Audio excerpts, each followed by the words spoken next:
아멘. 2008년도였습니다. 우리나라 국보 1호인 이 숭례문이 화재로 인해서 크게 훼손됐습니다. 화재 원인은 고의적인 방화였습니다. 다른 것도 아니고 우리나라에 가장 대표할 수 있는 그 문화재인데 거기에 누가 불을 지른 겁니다. 남대문에 불을 지른 이 방화범은 자기의 토지가 택지의 개발에 포함되어 있었는데 보상액에 대한 불만이었습니다. 재판까지 갔으나 원하는 만큼의 금액을 받지는 못했어요.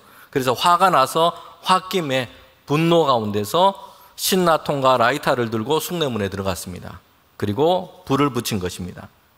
이렇게 불타버린 숭례문은 5년에 걸쳐서 복원 작업을 해야 됐습니다. 여러분, 저기에 사용되는 저 나무들은 금광송인데 그만한 크기 목재를 구하는 것이 대단히 어렵습니다. 그래서 또한 이 고증에 따라서 역사적인 가치를 이어갈 수 있도록 복원을 하다 보니 5년여 시간이 걸렸습니다. 그렇게 해서 2013년도에 다 복원이 마무리됐습니다. 한 사람의 분노와 홧김에 저지른 일인데 그 파장이 얼마나 큰지를 우리에게 보여주고 있습니다. 오늘 우리나라 이 시대를 설명하는 말 중에 여러 가지가 있는데 그 중에 오늘 설교 주제와 맞춰서 연관해서 생각한다면 분노사회라는 말을 오늘 우리 시대, 우리 사회에 대해서 그렇게 얘기하기도 합니다. 사람들에게는 분노가 많습니다. 때로는 이것을 잘못된 방식으로 표출하는 일도 많습니다. 특별히 현대인들은 일상적인 삶을 살아갈 때에 삶에서 받는 스트레스 지수가 상당히 높은 편입니다. 이미 분노와 화가 그 안에 누적이 잘 되어가고 있는 겁니다. 그런데 어떤 사건을 만나면 그동안 쌓아놓았던 것까지 다 포함해서 그냥 크게 분출해 버리는 겁니다. 특별히 분노사회라고 부르게 된 것은 분노에 의한 과격한 범죄들이 많이 발생했기 때문입니다. 자기 안에 일어나는 이 분노의 감정을 이것을 지금 표출하는데 다른 사람들을 해하는 이런 범죄들이 심심치 않게 그렇게 일어나게 된 겁니다. 너무나 조급하고 바쁘게 살아가는 이런 세상을 살다 보니까 사람들에게는 이 분노 조절이 잘 안 되는 이런 모습이 있기도 합니다. 그래서 운전을 하다가도 차량이 앞에 끼어들면 막 분노가 생겨서 뒤따라가서 보복 운전을 그렇게 하기도 합니다. 층간소음 문제 때문에 다툼이 되고 폭행 사건으로 이어지기도 합니다. 이런 과격한 이 분노 표출은 개인의 문제이기도 하지만 여러분 사회적인 현상, 문제로 그렇게 대두되기도 합니다. 우리나라가 이제 과거의 가난을 잘 벗어났습니다. 잘 사는 나라가 되었습니다. 그런데 사회적인 갈등, 불만, 분노 표출이 많은 그런 사회로 되어갔습니다. 그래서 자주 섞인 말로 이렇게 얘기를 합니다. 헝그리 사회는 벗어났는데 앵그리 사회로 변했다라는 얘기입니다. 누가 만들었는지 참 말을 기가 막히게 잘 만든 것 같습니다. 헝그리 사회는 벗어났는데 앵그리 사회가 되었다는 것이요. 사회 갈등이 막 심화되었고요. 상대방을 존중하기보다는 특별히 인터넷상에 온라인상에 보면 혐오나 비난하는 말들이 얼마나 많은지 모릅니다. 성도 여러분 어떻습니까? 저와 여러분은 어떻습니까? 화와 분노를 자주 내시는 편입니까? 아니면 내 마음이 정말 편안하고 넓은 호수처럼 흔들림이 없고 여러분 이렇게 잘 지내십니까? 사람마다 화와 분노가 잘 올라오는 이런 상황들이 있기도 합니다. 저는 운전할 때 그런 편입니다. 앞에 차가 막 불필요하게 진로를 방해한다든지 갑작스럽게 끼어들기를 해서 위험한 상황을 만들면 화가 납니다. 그냥 안 지나쳐요. 그렇다고 해서 보복 운전을 하는 건 아니고요. 제가 운전은 하는 차가 뒤따라가더라도 긴장하실 필요는 없고 저는 그럴 때는 그냥 지나가지 않고 지나가면서 꼭 클락션 한 번을 꼭 울립니다. 그래야지 속이 시원해요. 결혼 30년 차인 여성 이야기인데요. 자신의 남편은 신혼 때부터 변함없이 태양이라고 얘기를 했습니다. 결혼한 지가 30년 됐어요. 그렇게 얘기하니까 이 정말 놀라운 이야기죠. 신혼 때는 남편이 태양이었습니다. 그래서 늘 자신을 따뜻하게 해주고 환대해주고 환하게 비춰주고 그래서 태양을 따라서 지구가 도는 것처럼 남편을 바라보면서 남편 가까이에 남편 중심으로 그렇게 살았습니다. 그런데 30년이 지난 지금도 여전히 남편은 자기 태양이라고 얘기를 합니다. 그래서 옆에서 듣고 있는 사람들이 놀랍기도 하고 부럽기도 하고 감탄하기도 했습니다. 그런데 이렇게 얘기합니다. 결혼한 지 30년이 지난 지금 남편은 여전히 나에게 태양과도 같아. 차마 눈 뜨고는 볼 수가 없어. 얼마나 핫딱지가 나는 일이 많은지 몰라. 이렇게 얘기했다는 겁니다. 자, 우리 여성분들 한번 따라합시다. 자, 그렇더라도 성내지 맙시다. 오늘 설교 제목입니다. 성내지 맙시다. 한번 같이 합시다. 성내지 맙시다. 네. 여러분, 물론 분노가 다 잘못된 것은 아닙니다. 불의한 일에 대해서 의분을 일으키는 것은 그 사회를 정의롭게 바꾸어가는 과정이 되기도 합니다. 그러나 잘못된 분노는 타인과의 관계를 깨뜨리고요, 자신을 망가뜨립니다. 상황과 문제를 해소하기보다는 오히려 그 문제를 더 크게 만들고 어렵게 만듭니다. 그래서 많은 성경 구절에서 분노에 대해서 노하지 말라, 분노하지 말라라고 말씀을 합니다. 특별히 지혜의 책인 이 잠언에 보면 분노에 대한 말씀이 자주 나오고 있습니다. 여러분, 이것은 분노의 문제가 얼마나 자주 인생 가운데, 신앙 가운데 위기가 되는지를 우리에게 경고하고 있는 겁니다. 그래서 잠언은 분노에 대해서 자주 경고하고 교훈하고 있습니다. 우리 화면을 보고 글자 보이시죠? 화면을 보고 한번 한 절 한 절씩 같이 한번 읽어봅시다. 첫 번째, 미련한 자는 분노를 당장에 내거니와 슬기로운 자는 수욕을 참느니라. 노하기를 속히 하는 자는 어리석은 일을 행하고 악한 계교를 꾀하는 자는 미움을 받느니라. 분을 쉽게 내는 자는 다툼을 일으켜도 노하기를 더디하는 자는 시비를 그치게 하느니라. 노하기를 더디하는 자는 용사보다 낫고 자기의 마음을 다스리는 자는 성을 지키는 빼앗는 자보다 나으니라. 노하기를 더디하는 것이 사람의 슬기요 허물을 용서하는 것이 자기의 영광이니라. 노하긴 자는 다툼을 일으키고 분하여 하는 자는 범죄함이 많으니라. 아멘. 우리 화를 자주 내시는 분은 요거 잘 출력을 해서 냉장고에 꼭 붙여 놓으시고 출입문에 붙여 놓으시고 늘 읽으시면서 하나님의 말씀을 마음에 새기기를 바랍니다.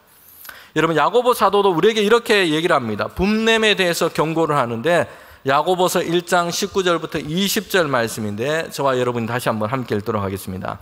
내 사랑하는 형제들아, 너희가 알지니 사람마다 듣기는 속히하고 말하기는 더디하며 성내기도 더디하라.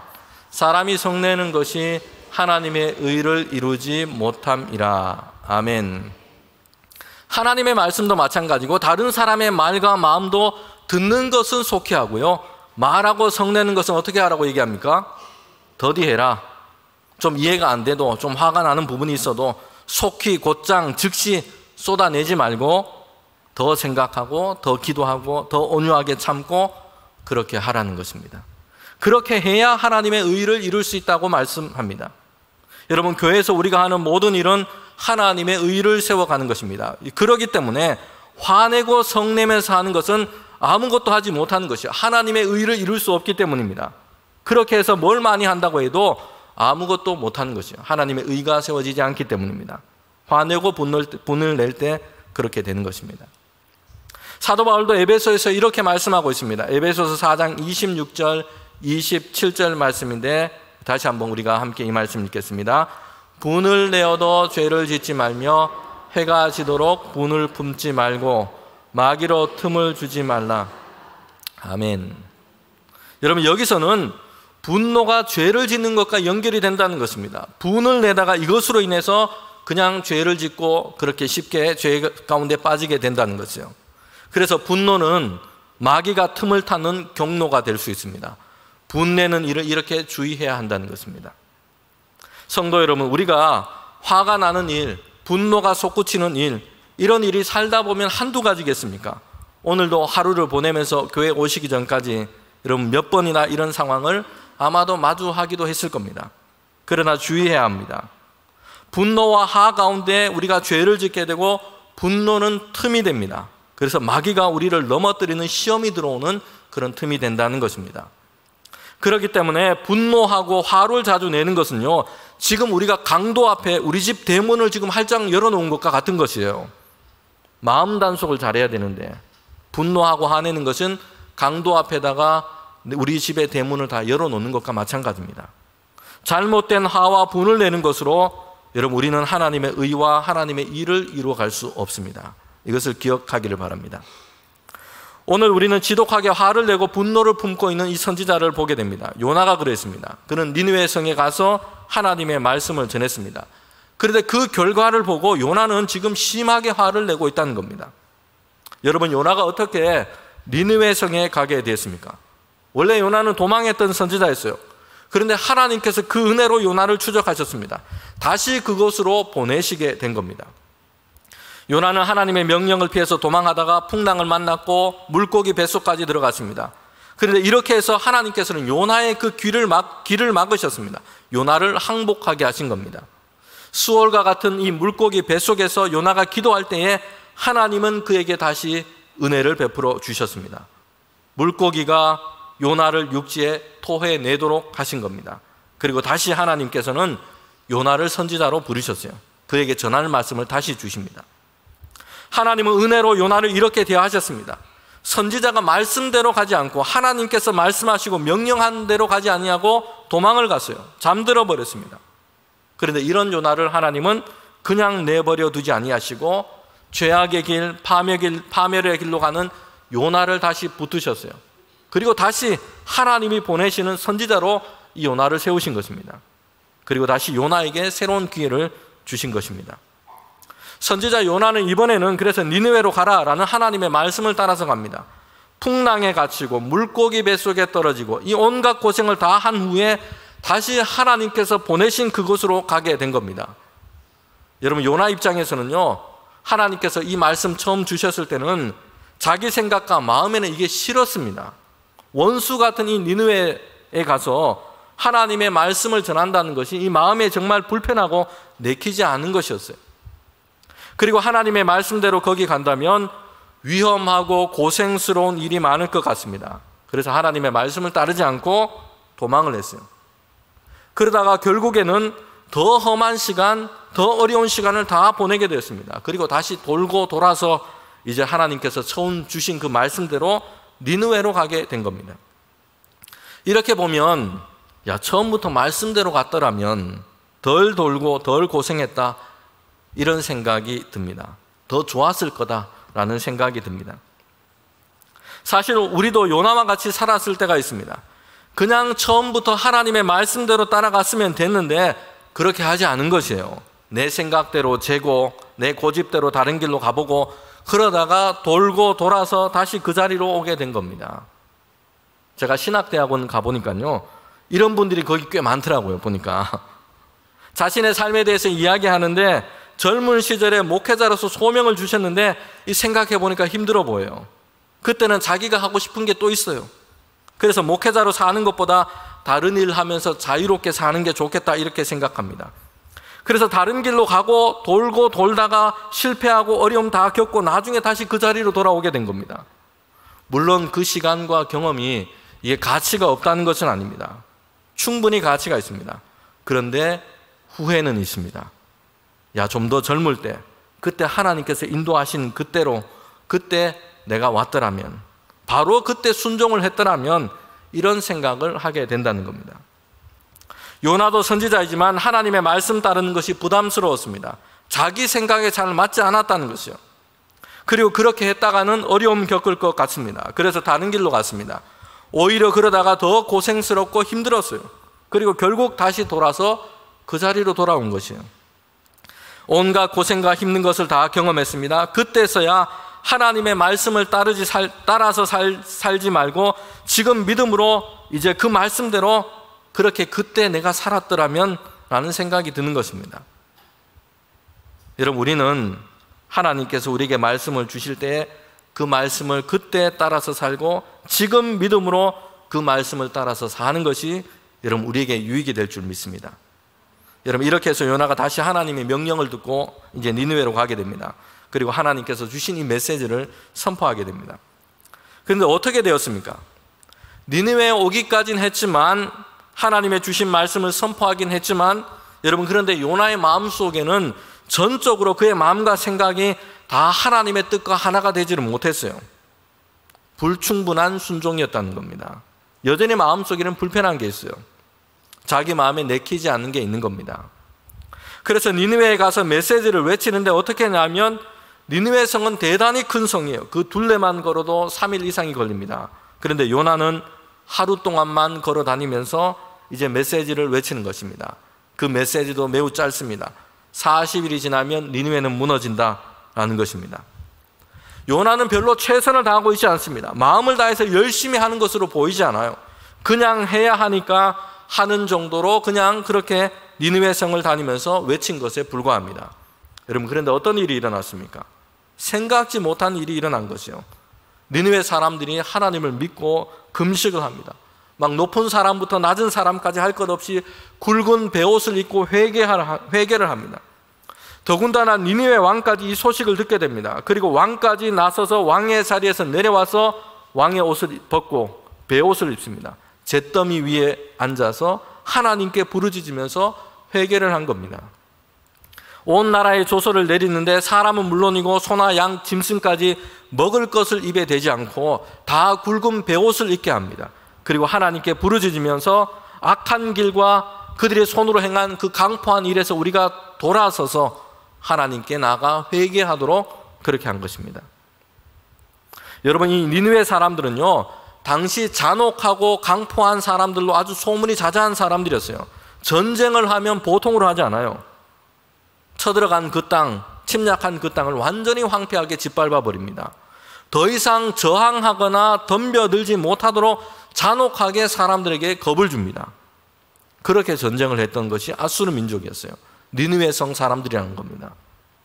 아수르라는 나라와 그 민족은 공포와 두려움으로 그렇게 다른 사람들에게 각인되도록 그렇게 전쟁을 했던 겁니다. 그런데 이런 니느웨 성 사람들이 왕으로부터 해서 백성에게 이르기까지 다 베옷을 입고 자신의 강포함과 죄악을 회개하기 시작했습니다. 요나가 전한 이 짧은 메시지, 이걸 듣고 그렇게 했다는 것이죠. 열심히 하지도 않았어요. 하루밖에 다니지 않았습니다. 그런데 이런 일이 일어나게 된 겁니다. 성도 여러분, 하나님께서 이미 여러분 그들의 마음을 다 준비시켜 놓으신 것입니다. 아수르라는 나라와 니느웨 성 사람들이 당시 마주했던 여러 가지 상황들이 다 그랬습니다. 당시 역사를 보면, 정세를 보면 아수르와 니느웨는 좋지 않았습니다. 재난이 있었어요. 막 계기일식이 있었고 이런 일이 있었습니다. 이런 상황들 가운데 그들은 자신들의 이 교만한 마음, 자신이 최고라고 생각했던 그 마음이 이제는 내려앉게 되고 두려움과 불안 속에 있었던 겁니다. 거기에다가 지금 심판의 메시지를 요나라고 하는 선지자가 나와서 그렇게 외친 겁니다. 그러니 그 마음이 지금 무너져 내린 것이요. 회개하면서 하나님께 부르짖게 된 겁니다. 요나가 선지자로서 말을 잘하고 설교를 잘하고, 여러분 그래서 그렇게 된 것이 아니에요. 하나님께서 이미 그들을 다 준비시켜 놓으신 것입니다. 요나는 그냥 작은 불씨를 던졌을 뿐인데 니느웨 성 전체가 변화되는 이 회개와 영적인 부흥의 불길이 그냥 붙게 된 겁니다. 성도 여러분, 하나님이 하십니다. 우리는 작은 일이라도 맡겨주신 것을 하면 됩니다. 그러면 하나님께서 그곳 가운데 하나님의 역사를 이루어 가십니다. 그런데 이 일 후에 오늘 본문에 보면 지금 요나가 어떻게 하고 있냐면 매우 크게 화를 내고 있다는 것이에요. 요나서 4장 1절 2절에 보면, 우리가 읽은 이 말씀에 보면 요나가 매우 심하게 성을 내면서 여호와께 기도하며 이르되 여호와여, 내가 고국에 있을 때 이러하겠다고 말씀하지 아니하셨나이까? 그러므로 내가 빨리 다시스로 도망하였사오니 주께서는 은혜로우시며 자비로우시며 노하기를 더디하시며 인애가 크시사 뜻을 돌이켜 재앙을 내리시지 아니하시는 하나님인 줄을 내가 알았음이니이다. 여러분, 지금 요나가 기도 중에 이렇게 얘기를 하고 있습니다. 요나의 이 기도를 보면 기도를 하는 것인지 화를 내는 것인지 잘 몰라요. 이게 요나의 특기입니다. 화내면서 기도하기. 요나는 새로운 장르를 개척했습니다. 기도의 장르인데 분노 기도예요. 분노 기도. 매우 막 싫어하면서 지금 성을 내고 있습니다. 여러분, 매우라고 하는 이 단어를 지금 강조하고 있는데 요나가 지금 화가 난 그 상태, 그 마음의 상태를 설명하고 있는 겁니다. 그냥 좀 섭섭하거나 기분이 좀 안 좋거나 뭐 이 정도가 아니라는 것입니다. 대단히 화가 나고 분노하면서 하나님께 따지듯이 지금 기도하고 있는 겁니다. 요나가 얼마나 화가 나고 분노한 상태인지를 그 다음 구절에 보면, 그 요나의 기도를 보면 더 분명하게 알 수 있습니다. 4장 3절에 보면 이렇게 말씀하고 있습니다. 여호와여, 원하건대 이제 내 생명을 거두어 가소서. 사는 것보다 죽는 것이 내게 나음이니이다 하니. 지금 요나가 뭐라고 얘기하고 있습니까? 화가 나고 지금 분노가 지금 가득한데, 그래서 하나님께 뭐라고 얘기하냐면 하나님 차라리 내 생명을 거두어 가십시오. 내가 죽는 게 낫겠습니다. 이렇게 지금 하나님께 기도하고 있다는 것입니다. 여러분, 이 정도면 지금 하나님 앞에서 거의 들어 눕고 지금 완전 땡깡을 부리고 있는 것입니다. 선지자 세계의 금쪽이, 이 정도면 오은영 선생님을 지금 불러야 할 상황이 된 것 같습니다. 여러분, 성도 여러분, 그런데 왜 지금 요나가 이렇게 화를 내고 지금 성질을 내고 있습니까? 그 이유가 뭡니까? 하나님의 은혜 때문에, 하나님의 인애 때문에, 하나님의 자비 때문에 지금 화를 내고 있다는 것입니다. 하나님의 인자가 많으시고 자비가 많으시고, 그래서 지금 요나가 화가 머리끝까지 지금 난 겁니다. 여러분, 이게 이해가 되십니까? 아니, 다른 것도 아니고 하나님께서 인자하시고 은혜가 많으신데, 그래서 자비를 베푸시는 분이신데 그것 때문에 화를 내고 있다는 것이에요. 여러분, 요나가 화가 나는 것은, 화를 내는 것은 그 하나님의 은혜가 니느웨를 향해서 지금 하나님께서 베풀어 주셨기 때문입니다. 여러분, 선지자 요나가 생각하는 게 있어요. 그의 마음에 지금 확고하게 붙잡고 있는 것이 있습니다. 그것은 니느웨 성 사람 아수르 나라는 멸망을 받아야 한다는 것입니다. 악할 뿐만 아니라 특별히 자기 민족 이스라엘을 그렇게 괴롭혔기 때문입니다. 고통스럽게 했기 때문이에요. 그래서 아수르라는 나라 니느웨 도성은 하나님의 심판 아래서 지금 잿더미가 되고 파멸이 되어야 한다. 지금 요나는 이것을 생각하고 있는 겁니다. 그런데 어떤 일이 일어났습니까? 요나가 하나님의 심판의 메시지를 전했는데 니느웨 사람들은 물론이고 왕까지 다 회개를 해버린 겁니다. 그런데 더 화가 나는 것은 하나님께서 니느웨의 그 악독을 다 보셨다, 심판하실 것이다, 40일 후면 멸망할 것이다, 이렇게 말씀을 주셨는데, 그런데 니느웨 사람들이 회개하자 하나님께서 그 뜻을 돌이키셨다는 것이에요. 진노를 그치시고 그들에게 내리기로 하신 그 재앙을 내리지 아니하신 겁니다. 요나는 이렇게 니느웨 사람들을 향한 하나님의 은혜 때문에 지금 화가 난 것입니다. 니느웨 사람들에게는 재앙을 내리실 것이 아니면 차라리 자신을 죽여달라라고 지금 요나는 하나님께 얘기하며 기도하고 있는 겁니다. 성도 여러분, 여기서 우리가 함께 생각해 볼 것이 있습니다. 요나가 니느웨로 오기 전에 어떤 일이 있었습니까? 선지자 요나가 하나님께 큰 죄를 짓고 불순종했습니다. 다른 길로 갔어요. 도망했습니다. 그런데 하나님께서 요나에게 어떻게 하셨습니까? 요나를 그냥 멸망하지 아니하시고요, 벌을 내려서 재앙 가운데 죽도록 하지 않으셨어요. 당장의 심판으로 다스리지 아니하셨습니다. 물고기 뱃속에서 하나님을 찾고 수월과 같은 곳에서 하나님께 부르짖었을 때에 하나님은 요나를 용서하시고 그를 다시 살려주신 것이에요. 그리고 선지자로서 하나님의 말씀을 전하도록 요나를 다시 세우셨던 겁니다.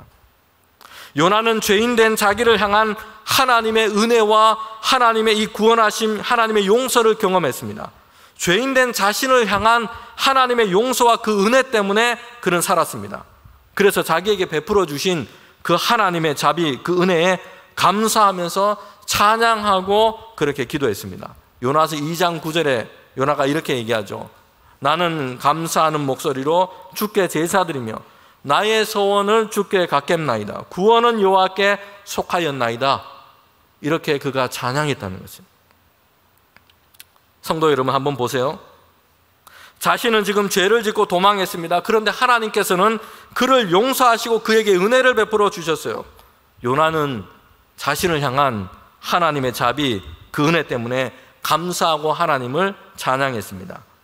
여러분, 그런데 요나는 니느웨를 향한 그 하나님의 은혜에 대해서는 지금 화를 내고 있다는 겁니다. 죽을 만큼 분노하고 있어요. 요나는 자신을 향한 하나님의 은혜는 감사한데 니느웨를 향하는 하나님의 은혜는 분노와 화가 되는 이유가 된 겁니다. 하나님은 다른 분이 아니세요. 죄 가운데 있는 요나도 용서하시고 그에게 은혜를 베풀어 주시는 하나님이세요. 그리고 하나님께서는 니느웨 가운데도 은혜를 베푸십니다. 죄 가운데 있는 자신의 모습을 돌아보고 그들의 악행을 하나님 앞에서 탄식하고 회개하며 하나님께 금식하고 하나님께 부르짖을 때에, 그럴 때에 하나님은 니느웨 사람들을 위해서도 하나님의 자비와 은혜를 베푸신 것입니다. 성도 여러분, 우리가 일찍부터 예수님을 믿고 영접하고, 그리고 나름대로 나는 반듯하게 정말 신앙생활을 잘 하고 있다라고 스스로 생각하는 신자일 경우 요나의 태도를 가지고 있기 쉽습니다. 여러분, 이거 우리는 주의해야 됩니다. 내게 베푸신 하나님의 구원하심과 그 은혜는 감사하고 기뻐합니다. 그런데 내가 보기에 정말 아니다, 나보다 좀 아니다 생각하는 사람이 있고요, 내가 미워하는 사람이 있어요. 그런데 그 사람에게도 예수님 영접하고 신앙생활을 그가 잘하게 되고 그렇게 하나님의 은혜를 그가 경험하게 되면 이게 기쁘기만 한 게 아니에요. 왠지 불편한 마음이 생기게 시작합니다. 저 사람과 같은 사람도 나와 같이 기독교인이라고 불리는 것, 내가 생각하는 저 사람과 함께 내가 지금 묶여서 내가 성도라고 불리는 것이 별로 기분이 안 좋아지는 이런 마음이 들기도 한다는 것이에요. 여러분, 요나는 자신도 죄 가운데 있을 때에 하나님의 용서와 은혜를 입었습니다. 그러나 요나 자신은 니느웨와는 나는 다르다라고 생각하고 있습니다. 자신과 니느웨와는 함께 하나님의 은혜라고 하는 이 울타리에 묶이는 것을 불편하게 생각하고 있는 것입니다. 자신은 저 정도는 아니라는 겁니다. 니느웨는 반드시 멸망을 받아야 할 존재라고 생각하고 있는 겁니다. 여러분, 그런데 니느웨에게 하나님께서는 뜻을 돌이키시고 재앙을 내리지 아니하신 겁니다. 요나는 이런 하나님의 은혜와 하나님의 자비를 이해할 수 없었던 것입니다. 그래서 죽을 만큼 그렇게 화가 나 있는 겁니다. 오늘 본문에 나오는 이 요나의 모습을 보면 우린 누가복음에서 예수님께서 하신 이 비유 이야기가 생각납니다. 탕자 비유입니다. 지난주 우리 수요일에도 잠깐 말씀을 나눴습니다. 둘째 아들은 아버지 집을 떠났습니다.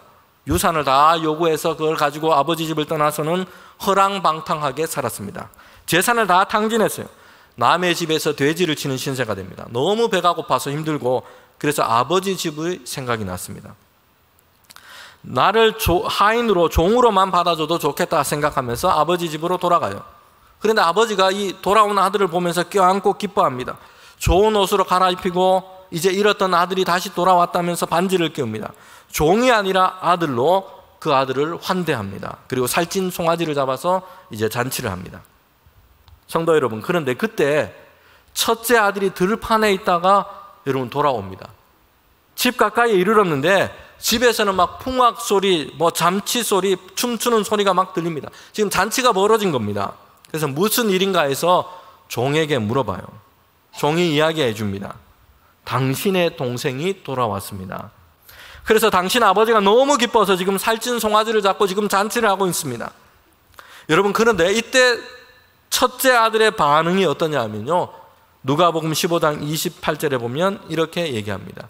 그가 노하여 들어가고자 아니하거늘. 아버지가 나와서 권하되. 첫째 아들이 어떻게 얘기하고 있습니까?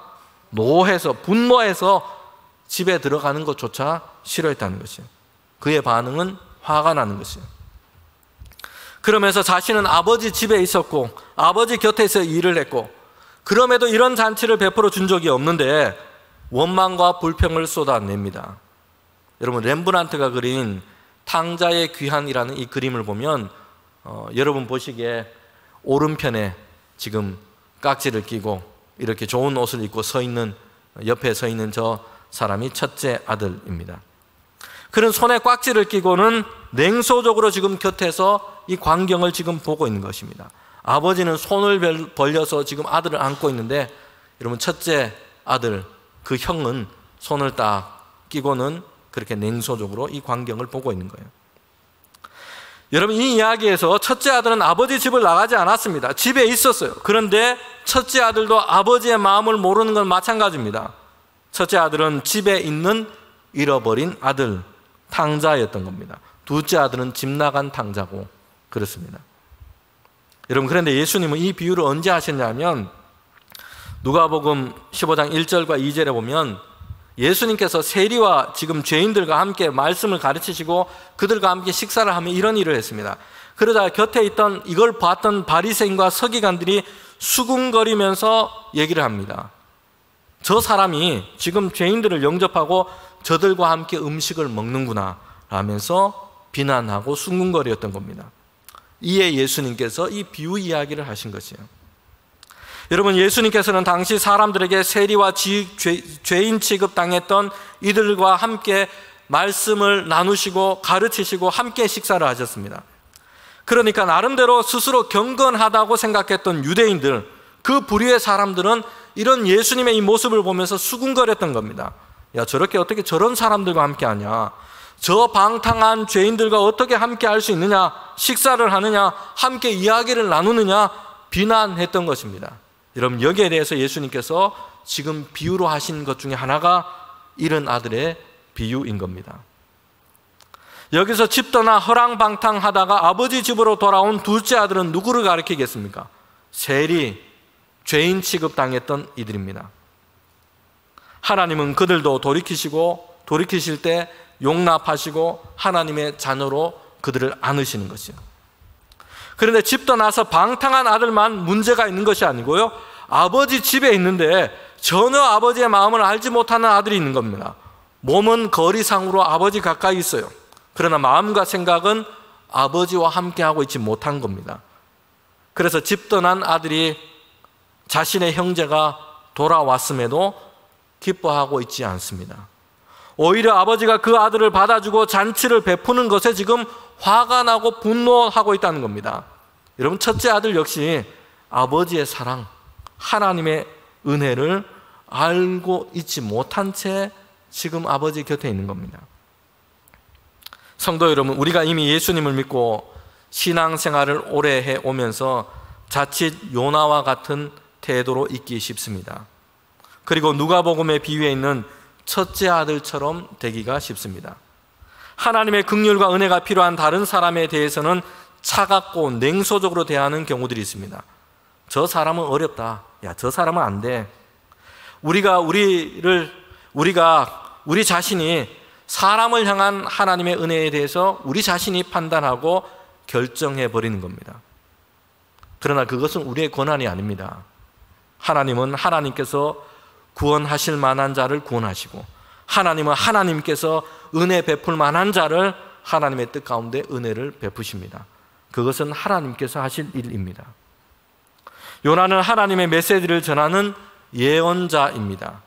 그리고 그에게 주신 하나님의 말씀은 죄악 가운데 있는 니느웨의 심판이었습니다. 그러나 그가 전한 하나님의 말씀이 비록 심판이라고 하더라도 선지자는 하나님의 말씀을 그냥 대신 전하는 자일 뿐입니다. 선지자가 하나님의 일을 대신할 수는 없습니다. 심판하실지 다시 기회를 주시고 은혜를 베푸실지는 하나님이 하실 일입니다. 여러분, 우리는 하나님의 역할을 대신하려고 해서는 안 됩니다. 교회와 성도들에게 맡기신 것은 세상과 사람들 가운데 생명의 복음을 전하는 것입니다. 그리고 죄악된 세상을 위해서 중보하고 기도하는 것입니다.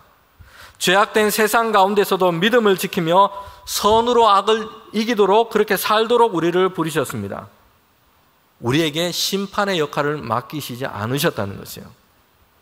우리는 죄인된 우리를 위한 하나님의 은혜를 경험한 사람들입니다. 그리고 우리는 그 하나님의 은혜가 우리만을 위해서만 열려 있는 것이 아님을 알아야 합니다. 하나님은 세상 모든 민족, 그 모든 민족이 예수 그리스도를 알고 그 은혜 안에서 하나님의 구원하심의 은혜 얻기를 원하십니다. 여러분, 주님이 말씀하시잖아요. 너는 내게 와서 배우라. 제자들에게 또 성도들에게, 우리에게 말씀합니다. 그래, 뭘 배우라고 얘기하십니까?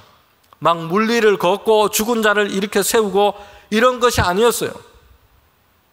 사실 우리는 이런 것 좀 배우고 싶잖아요, 그죠? 그런데 예수님은 다른 얘기를 하세요. 마태복음 11장 29절부터 30절 말씀인데 우리 마지막으로 이 말씀 함께 읽도록 하겠습니다. 나는 마음이 온유하고 겸손하니 나의 멍에를 메고 내게 배우라. 그리하면 너희 마음이 쉼을 얻으리니 이는 내 멍에는 쉽고 내 짐은 가벼움이라 하시니라. 아멘. 우리가 배워야 할 게 뭐라고 얘기합니까? 예수님의 모습, 예수님의 성품입니다. 온유하고 겸손하니 이걸 배우라고 얘기하세요. 그러면 하나님께서 우리에게 말씀하신 믿음의 길을 걸어갈 때에 짊어진 것이 수고하고 무겁고 지치고 고통스럽게 하는 것이 아니라 마음의 힘을 얻을 것이라 말씀합니다. 가볍고 평강 가운데 우리는 예수 그리스도와 동행하며 믿음의 길을 걸어가게 될 것입니다.